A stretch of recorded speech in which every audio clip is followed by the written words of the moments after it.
Welcome back to the channel. Don't forget to like, share, and subscribe my channel. Today, we'll explore how to make precise selections using mask overlay in Photoshop. Start by opening your image and selecting any selection tool, such as the Quick Selection tool or Lasso tool. Once you have a rough selection, click on the Select and Mask option from the top bar. Inside this workspace, enable Mask Overlay View mode.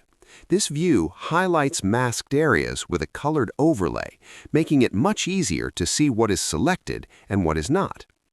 Use the Brush tool to paint over areas you want to include and switch to Subtract when refining edges.